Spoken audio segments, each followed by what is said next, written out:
Hello everyone, welcome to education enhancement. पिछले वाले session में हमने डिफॉरेस्टेशन और उसके काजेस के रिलेटेड हमने बात की। आज का जो सेशन रहेगा वो रहेगा कॉन्सिक्वेंसेस ऑफ डिफॉरेस्टेशन। तो चलिए आज का सेशन स्टार्ट करते हैं। देखिए, जैसे कि आपको पता है कि डिफॉरेस्टेशन होता क्या है, मैंने आपको इससे पहले बताया है कि जब हम पेड़ों को काटते हैं उससे क्या होता है, उससे ज़मीन का बड़ा सा टुकड़ा खाली हो जाता है। तो इसी को हम डिफॉरेस्टेशन कहते हैं। इस डिफॉरेस्टेशन के क्या कॉन्सिक्वेंसेस हैं हमारी लाइफ पे या नेचर पे, यही आज हमें देखना है। जो पहला कॉन्सिक्वेंस है वो है it will lead to shortage of food and other food products. जैसा कि आपको पता है कि हम फॉरेस्ट से जो हमें लकड़ी मिलती है वो हम एज ए फ्यूल इस्तेमाल करते हैं, या वो हम doors, Windows, furniture, even paper बनाने के लिए भी वो लकड़ी इस्तेमाल की जाती है।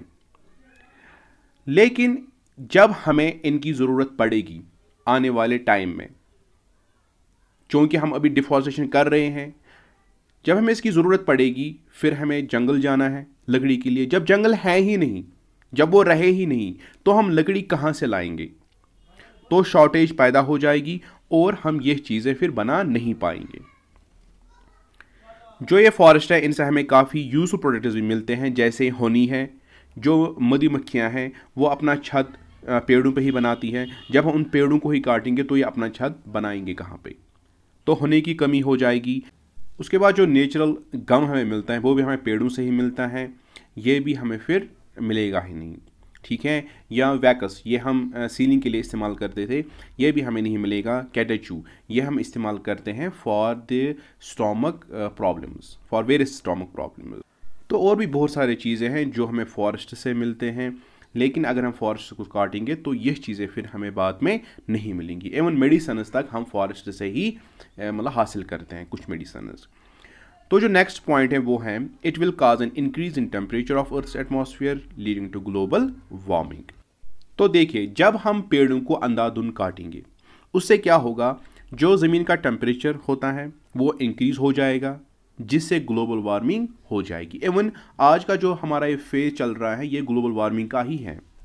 ये ग्लोबल वार्मिंग होता क्या है, जब ज़मीन का टेम्परेचर एवरेज टेम्परेचर से भी ज़्यादा हो जाए तो हम उसको ग्लोबल वार्मिंग कहते हैं, वार्मिंग अबव द अर्थ। इसको मैं आप लोगों को एक इमेज के थ्रू समझाना चाहूँगा। जो पहली इमेज है नेचुरल ग्रीन हाउस इफेक्ट जो यूजुअली होती है। देखिए, जो ये हमारा प्लेनेट अर्थ है इसके ऊपर एक ब्लैंकेट ऑफ गैसेस प्रेजेंट होता है जिसको हम एटमॉस्फेयर कहते हैं। एटमॉस्फेयर में काफ़ी ज़्यादा गैसेस प्रेजेंट होते हैं, जैसे carbon dioxide gas, oxygen, nitrogen, methane और भी बहुत सारे गैसेस एटमॉस्फेयर में प्रेजेंट होते हैं। जब सन से सोलर रेडिएशंस आते हैं ये एटमॉस्फेयर को गुजर के हमारे ज़मीन की ओर चले जाते हैं। जो ये हमारी ज़मीन है ये इन सोलर रेडिएशंस को एब्जॉर्ब करता है, लेकिन कुछ को ही एब्जॉर्ब करता है और कुछ को ये वापस छोड़ता है स्पेस की ओर। चूँकि एटमॉस्फेयर में कार्बन डाइऑक्साइड गैस है, ये हेवियर गैस होता है बाकी गैसेस से, ये नज़दीक पाया जाता है ज़मीन के सतह के।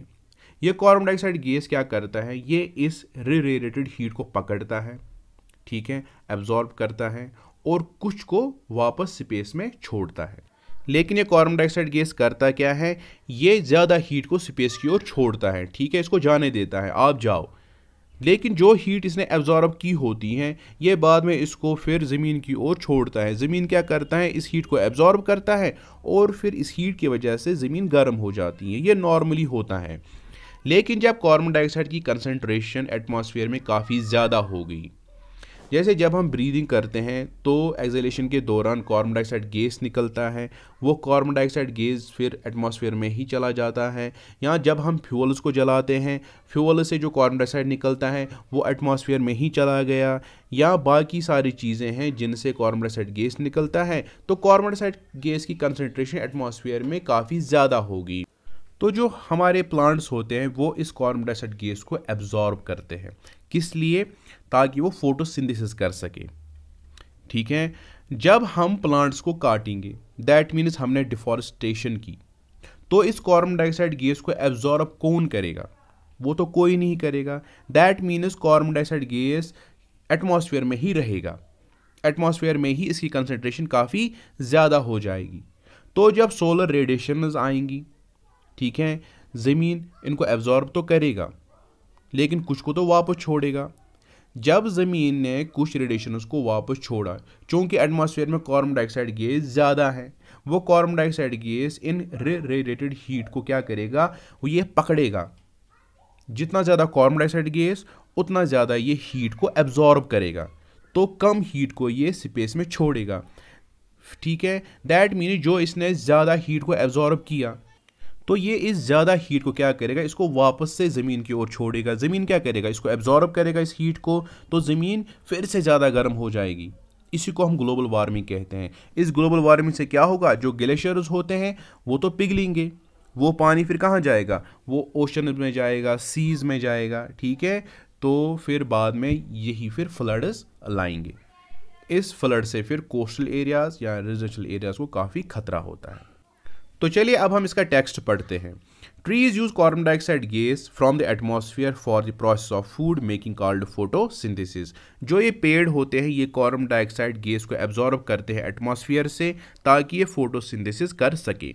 When a lot of trees are cut down during deforestation then lesser number of trees will be left. The lesser number of trees will use up less carbon dioxide, due to which the amount of carbon dioxide in atmosphere will increase. जब हम deforestation करेंगे तो कम पेड़ ही रहेंगे, तो कम पेड़ कम carbon dioxide gas को absorb करेंगे, लेकिन इससे क्या होगा, कार्बन डाइऑक्साइड गैस एटमॉस्फेयर में बढ़ेगा।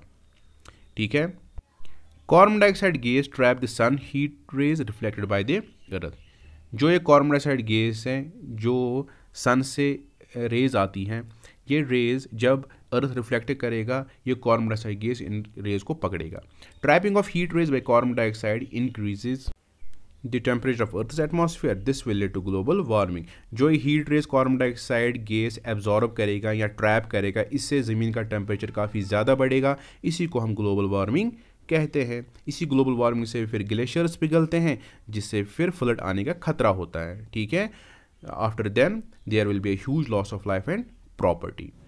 तो उम्मीद है आप लोगों को ग्लोबल वार्मिंग समझ आ गया होगा। अब जो नेक्स्ट कॉन्सिक्वेंस है वो है deforestation will cause soil erosion making soil infertile and lead to desertification.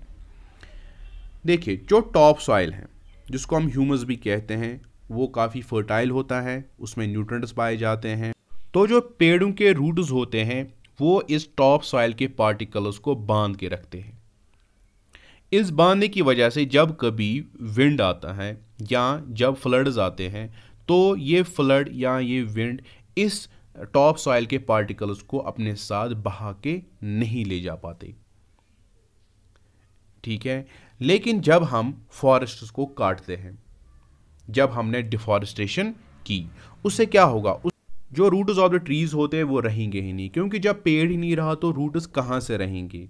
जब रूट्स ही नहीं रहे तो सॉइल पार्टिकल्स को एक दूसरे के साथ बांध के कौन रखेगा, वो तो रखेगा ही नहीं कोई। ये सॉइल पार्टिकल्स तो फिर ऐसे के ऐसे ही रहेंगे। दैट मीन जब कभी विंड आएगा या फ्लड आएगा तो इस सॉइल पार्टिकल्स को ये अपने साथ बहा के ले जाएंगे, क्योंकि ये टॉप सॉइल फिर लूज हो जाती है और फिर ये रैपिडली फिर इरोड होती है। चूँकि जो ये top most layer of the soil है ये काफ़ी फर्टाइल होता है। ठीक है, क्योंकि इसमें न्यूट्रिएंट्स पाए जाते हैं।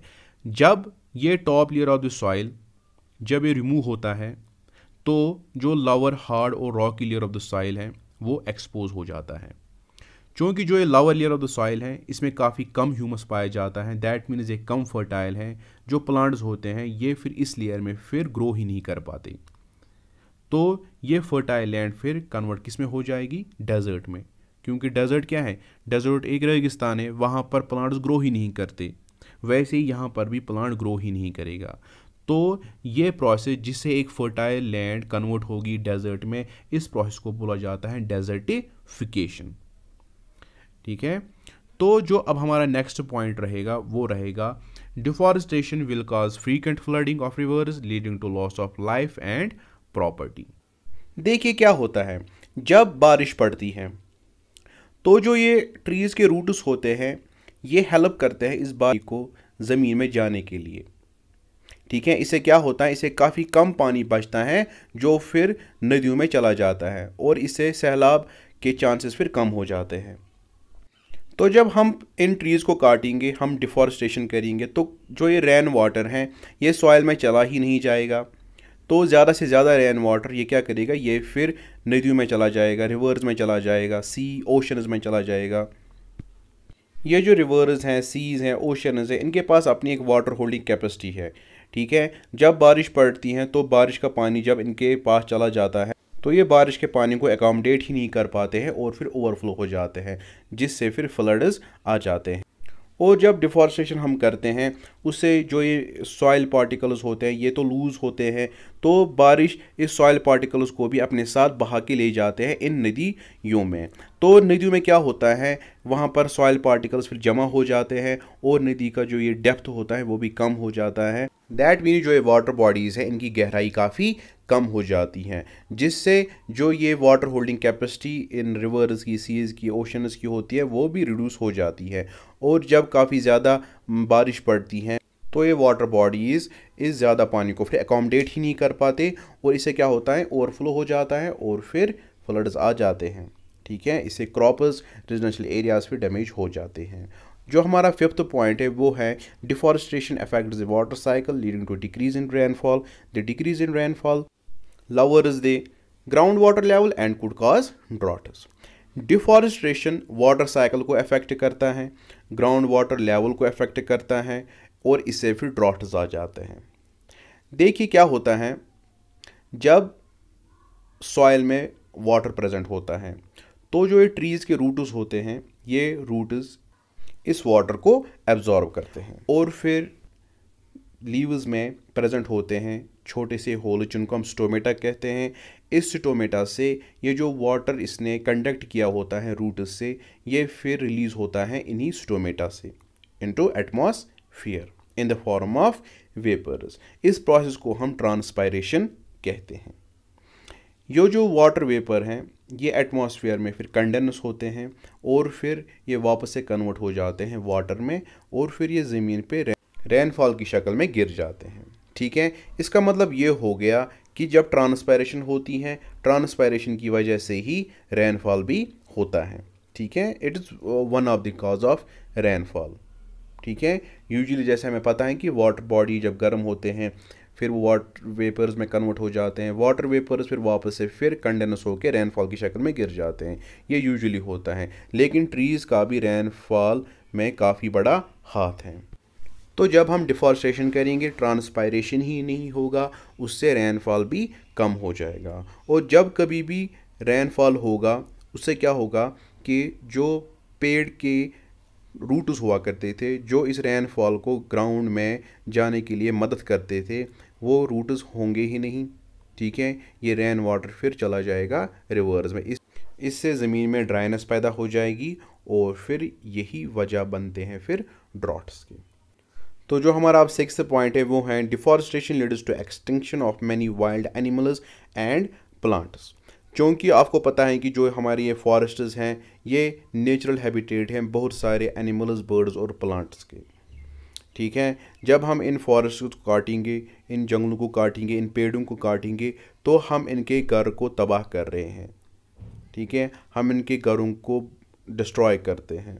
तो क्या होगा, जो ये एनिमल्स हैं ये रेजिडेंशियल एरियाज़ में चले जाएंगे, वहाँ पर लोग इनको मारने की कोशिश करेंगे और मारेंगे भी, जिससे ये एक्सटिंक्ट हो सकते हैं।